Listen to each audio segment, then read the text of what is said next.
What's going on, guys, and welcome back to WWE Network and Show, where I, Graham G.S. Matthews, break down all the original content I watch on the WWE Network as well as on the E! Network, as today we're talking Season 9, Episode 7 of Total Divas, called I Will Prevail. A brief reminder here, the season will be wrapping up, I think, after Episode 10, which should be airing in 3 more weeks. Next week is Episode 8, then Episode 9, and I think Episode 10... looking at my calendar here, like I said last week, will be airing on the first Tuesday of December. So Tuesday, December 3rd, I think is when the season is wrapping up, according to a promo they aired, I think either last week or the week before, which would make sense. I think WrestleMania is on the next episode. This episode takes place right before WrestleMania weekend and during WrestleMania week itself. So I think next week might be WrestleMania, and then the last 2 episodes could be the aftermath of the show of shows. But nonetheless, this episode kicked off with Ronda Rousey and her husband Travis Browne touring a house that's self-sufficient, in a word. Basically, Ronda explains that she doesn't want to live in a house forever where she has to pay the electricity bill and stuff like that. They want to be in a house where they could do everything themselves, which is what they're kind of up for doing anyway, because they have their own animals and stuff like that. And also in a house that she adds where she can fend off the zombies when they inevitably come. So I'll, keep that comment to itself and not really add any further onto that. But anyway, Ronda Rousey appears on the Today Show during WrestleMania week, the Monday before WrestleMania, where she announces that her match will main event WrestleMania for the first time in history. The women will main event WrestleMania. Meanwhile, Sonya says that she and Mandy are inseparable, which is why she wants to meet with the producers at WWE to pitch the first ever LBGTQ, I think that's what it is, the LBGTQ storyline in WWE. Because obviously WWE has done gay storylines before, like with Billy and Chuck and stuff like that. Never before with someone that was actually gay or whatever. I believe, as far as I know, I think that's what Sonya meant by that, because people might see this and go, hey, what about Billy and Chuck and whatever? I mean, obviously, neither of them were actually gay, and it was a really dumb storyline. So obviously, whatever Sonya would be pitching here with herself and Mandy, and they're really close, they have great chemistry, so it would make sense for them to be not like an on-air couple, but tease being more than just friends. So it would make sense. And Sonya adds that people assume that they're together anyway. Half the viewers think that they're, together, so why not just go with it? So they pitch the storyline, and they're super psyched to find out that it's going to start at WrestleMania, which is really cool. Right after that, we see Natalya praising Beth Phoenix, who's coming out of retirement to vie for the WWE Women's Tag Team titles, alongside Natalya at WrestleMania in a Fatal 4-Way match, also including Sasha Banks and Bayley, the Iconics, and Nia Jax and Tamina. Nia has her other knee looked at, so we found out 2 episodes ago, I believe, that her left ACL is completely gone, and her right knee is also bothering her around this point, so she has that looked at too. And then she also she kind of breaks down talking about this. She gets emotional when she discusses how she doesn't know how she's going to deal with being out and being out of the picture and being off the road and stuff like that after being on the road for the last 5 years. It's going to be really different, but it's something that she sees as being absolutely necessary after kind of recently losing herself and becoming more mean and being in pain. This is something she feels that she has to do. Natalya says that it's surreal to be teaming with her best friend Beth Phoenix at WrestleMania, vying for the women's tag team titles after not knowing what her WrestleMania plans were going to be a few months ago, earlier on in the season.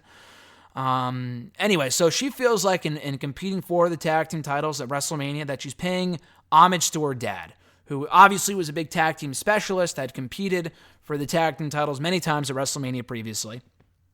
And it was right after a match on Raw where I think she faced Sasha Banks, maybe on the Raw right before WrestleMania or 2 weeks before Mania. She found out right after that match, while she and Beth were still in the ring, that her dad would be inducted into the Hall of Fame that same weekend. Now, she didn't really phrase it in a way where she found out in that moment. It would be cool if she did. She cried anyway. But she would have done that even if she had already known that he was getting inducted into the Hall of Fame. I would assume that she did know, because the company has to contact the family. They're being posthumously inducted after their death. So I would assume that she already knew by this point, but she gets emotional anyway, which, she should, because it's a really big moment, and her dad always wanted to get inducted into the Hall of Fame. And unfortunately, he won't be there to see it, but it means a lot to her nonetheless. Ronda goes up to Natalya backstage afterward and commends her for, paying homage to her dad, paying tribute to her Father had just passed away late last year in 2018. But she also commends her for being openly emotional about her dad and stuff like that, because she reveals that when she and Sonya went sledding at the house on the last episode, I think, either that or the episode before that, I'm pretty sure it was last week where that happened, where they went sledding when they went in the snow and stuff like that.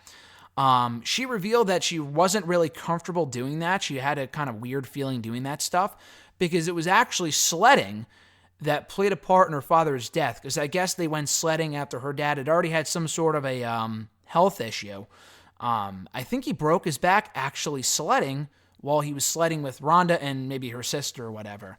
And that played a factor in him dying soon after, which is pretty fucking intense. It's pretty scary stuff, to be honest. So the fact that she went sledding at all is really amazing. But, she was brave enough to bring that up here to Sonya and Natalya after the fact. But the fact that she brought it up at all is really, really commendable. But she feels that she can kind of relate to Natalya in that way and commends Natalya as well for bringing up her dad, even though, that she didn't in the moment when they were sledding the week prior.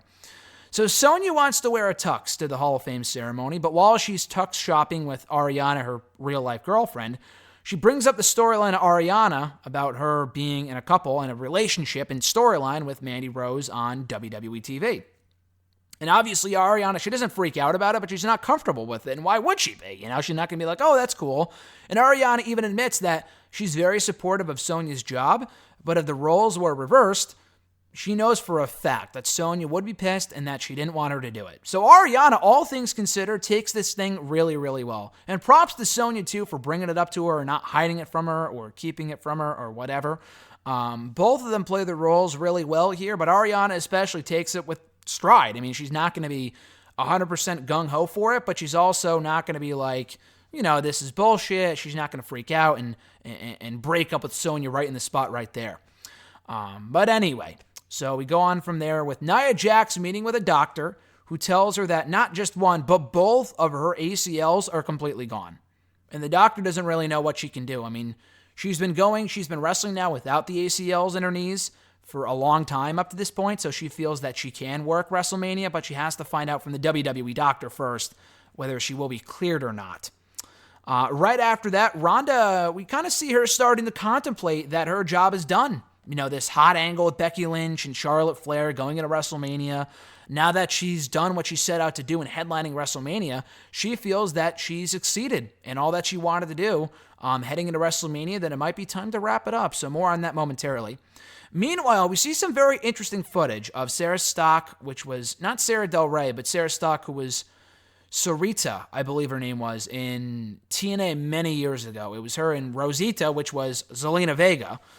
They were both in TNA with LAX, not LAX, but Mexican America. I forgot what the other dude was, but I forgot who the other dude was, but it was Hernandez and some other guy, and then Sarita and Rosita. And Sarita was in TNA, then she jumped over to WWE as a producer and a trainer several years later. But anyway, we see her meeting with Sonya and Asuka backstage to reveal that the WrestleMania... So Sonya finds out that the LBGTQ storyline is starting at Mania. We don't find out in what form and what match, but we find out that it's starting at Mania.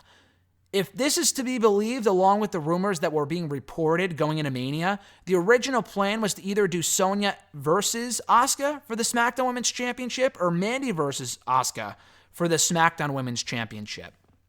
They find out literally that day, the Tuesday, probably the SmackDown that I was at in Connecticut, where Charlotte won the SmackDown Women's Championship, and Sonya says as much, that their match will not be happening at Mania. And because it's so close to Mania, there's no chance that she and Mandy will be added to the tag team title match either. Mandy looks pissed. Sonya's really disappointed. More so that she can't be on the main card and can't represent the LGBTQ community and do that storyline and whatever. Asuka, we see her and she's all smiles, and obviously she must be heartbroken after this, a career year of being undefeated. She was in the SmackDown Tag Team, or rather SmackDown Women's Championship match at Mania the year before, and she won't be this year. She's getting the title taken off of her literally less than 2 weeks before Mania on SmackDown by Charlotte, because the writers wanted the SmackDown Women's Championship involved in the main event with Ronda and Becky Lynch and Charlotte. So they took the title off of Asuka, and there goes the match in Mania between Asuka and Sonya. Now, to be fair here, they were building towards that after Fastlane. I think Asuka beat Mandy at Fastlane, I want to say. and then they teased doing Sonya and Asuka at the pay-per-view. But it really would have come together at the last minute. They were doing nothing on TV at that point to make you think that they were going to do that match in Mania. Aside from a number one contenders match, they did advertise some sort of fatal four-way. I think with Mandy and Sonya and two other people, Carmella maybe, that would have determined the number one contender to that championship in Mania. And they scrapped that in favor of Charlotte winning the championship instead that same night. So Sonya's really disappointed. Mandy's even more pissed. But anyway, going back to Nia here for a second, she feels like that she would not have been as blunt, to put it lightly, or really as rude as she was, as she says herself, with Carmella if she wasn't in so much pain. So she calls Carmella while she's in the limousine and, right after SmackDown, Raw, whatever. Because I guess they're arriving for WrestleMania week at this point. She calls Carmella to make it up to her and asks her out for drinks. And Carmella's like, sure, like, what's going on here? Like, you were super fucking rude to me a week or two ago, like around Royal Rumble time, and now you want to be best friends? Like, what's the hidden agenda here? Anyway, Natty confronts her mom and realizes that, listen, we got to do something with Daddy's ashes. WrestleMania's approaching. He loved Madison Square Garden. He's being inducted in that same arena for the Hall of Fame that night. It would be best to spread out his ashes over Mania weekend, so let's do that. So I think they decide on that. We don't see any more of that on this episode, but maybe we'll find out more about that in either next week's episode or the week after that, or at some other point in the remainder of the season, even though there's not many episodes remaining. Ronda, we see her training for WrestleMania alongside the other four horsewomen, excluding Shayna. Jessamine Duke is there, and Marina Shafir. They're all training for WrestleMania weekend. Now, Jessamine and Marina weren't in a match at WrestleMania weekend, but they did, I think, get involved in that fatal four-way NXT Women's Championship match at TakeOver 2 days before Mania, TakeOver New York. Anyway, so Ronda reveals that she made a decision about her future and that Natalya will be the first person that she tells. Sonya does her signings at Access. While there, she gets confronted by many members of the LGBTQ community who are disappointed about her not being on the main card at Mania and what her attire is going to look like. And she herself is very disappointed that while they're very nice and whatever about being fans of hers and that they can all relate to her, that they're disappointed, and she feels disappointed that she can't represent them at WrestleMania the same way that she would have originally planned on had her match with Asuka come to fruition. So anyway, we see Nia confronting Carmella at her hotel room, and Nia realizes, like, Carmella doesn't have to do this. She could very well shut the hotel room door in my face if she wanted to, but she apologizes to her nonetheless. Carmella doesn't like, oh, it's fine, blah, blah, blah. But she explains, like, listen, you were really rude to me, and obviously those comments are coming from somewhere. And Nia's like, I understand that. I've just been in so much pain. And then comes the pity party where she's like, oh, I probably wouldn't have said that if I was in so much pain. She does add, though, to her credit, that she is not using the pain as an excuse. But she said that's probably what, added to her being so rude to Carmella a few months ago. Anyway, so she talks to Tamina about her injuries. And Tamina, she's really, emotional for her because Tamina at this point has been with the company for about 10 years, but has never had her WrestleMania moment. I find it very hard to believe that Tamina has never competed on the main WrestleMania card. She's got to have competed in some sort of battle royal, right? I mean, I guess not. Maybe on the pre-show, but never on the actual main card, which is crazy to me. But she doesn't want to, let her down. She wants to make sure that she can go for WrestleMania, not really for herself, but more so for Tamina, so she can still get that opportunity to go for the women's tag team titles at WrestleMania. So they go to Chris Amon, whatever, to get cleared for Mania, and she does end up getting cleared, and she's very happy about that, as is Tamina, who is very vocal in expressing her excitement that Nia Jax can compete at WrestleMania, and they can indeed get the WrestleMania moment together. And I guess they're cousins. I didn't know that, but I knew they were close, but I didn't know biologically that they were cousins. I knew they were somewhere in the same family, but very interesting. But anyway, so Sonya vents to Natalya about her match being cut, but Natalya says she, tries to make her feel better about it, saying that, listen, it might be a blessing in disguise. There's a lot of matches at WrestleMania. They're really short on time and whatnot. You probably wouldn't have gotten much time anyway, so you'll get your time, you'll get your spotlight, you'll get your storyline. Don't worry about it. And Sonya's like, yeah, I appreciate that, and she feels better about the whole thing after talking to Natalya, who knows all the highs and lows about having her matches cut at WrestleMania, or having storylines not come to fruition, or being a part of bad storylines and stuff like that. And Sonya even admits as such that she wants to do everything to make that storyline happen, regardless of when it is. So Ronda also admits that she thought, when talking to Natalya to close out this episode, she thought that she would have 5 matches in WWE. She never really thought that she would be as full-time as she is. She thought that she would come in to do WrestleMania, Money in the Bank, probably all the big pay-per-views, and that would be it. But she ended up becoming full-time and fell in love with it. She did not expect to fall in love with the business, specifically WWE, the way that she has. But she also admits that my home life is so great, I love my home life, that I don't need WWE. It's not that I'm doing this for the money, I'm doing this because I love it. And I feel like it's really just all about me here, that I'm going away from my family to do this, for fun and blah, blah, blah. I don't really need WWE. I feel like I'm being selfish in being here. And so she tells Natalya that I'm going to go try to start, I'm going to start to try to have a family, or really specifically a baby, after WrestleMania. I want to try to get pregnant after WrestleMania has come and gone, and I've done my duty in dropping the Raw Women's Championship at WrestleMania. And Natalya is very supportive of her decision, obviously, as she should be, especially as her friend. But she also adds that, what the fuck? Ronda reveals that nobody else knows about this, supposedly, except for Natalya, and obviously her husband, and that's about it. About her decision to leave WWE after WrestleMania. And Natalya, while supportive, also questions, where the fuck do we go from here after WrestleMania? What happens to the women's division?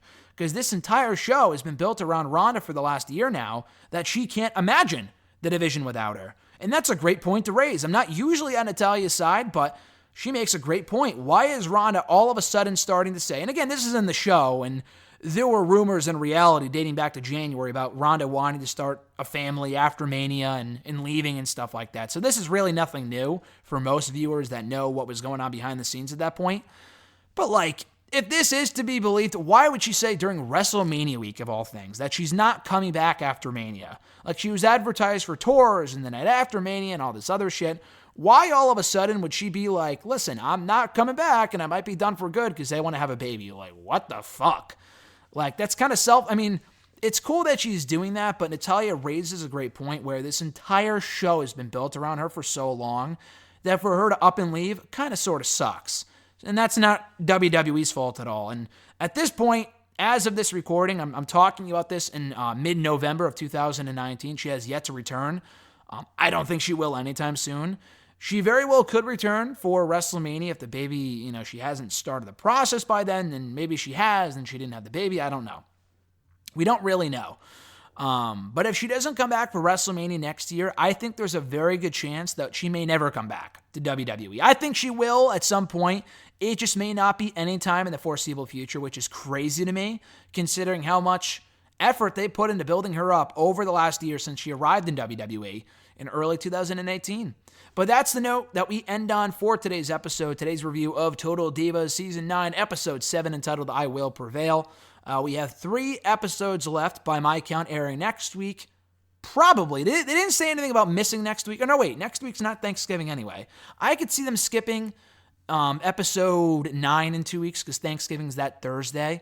And then they'll come back after the holiday. I'm not really sure. I guess we'll find out when that time comes, either next week or in 2 weeks or whatever. But this was a good episode. As always, check it out right now on the E! Network. Be sure to like this review, drop a comment, share the video, and subscribe to the channel for more content, as this is probably dropping on Friday per usual. So we also have a SmackDown special audio review going up on Saturday, more than likely. Sunday, more miscellaneous content, old episodes in full of Wrestle Rant Radio, old interviews, Wrestle Rant videos, breaking down old pay-per-views as seen on Impact Plus and the WWE Network. More Network and Chill videos. We have many more videos, hashtag AskGSM, Wrestle Rant Radio excerpts. I should add here as well that Survivor Series next Saturday, or rather next Sunday, the Stone Cold Steve Austin podcast called Broken Skull Sessions will be premiering on the network after Survivor Series next Sunday, and he'll be talking to none other than The Undertaker. So, of course, I'll be watching that. I heard it's about 2 hours long, which is crazy, and it was filmed at the Raw in MSG about 2 months ago, which I was at, actually. But, yeah, looking forward to that, and that'll be premiering, as I said, after Survivor Series next Sunday, and I should have my review of that up on Monday. Fingers crossed. I'm not 100% sure, but that should be up the following Monday if I can watch it in full by that point, and I have the time to record it. But nonetheless, guys, thank you as always for checking out this video. Have a great rest of your week, and I'm Graham GSM Matthews, and I'll catch your ass down the road.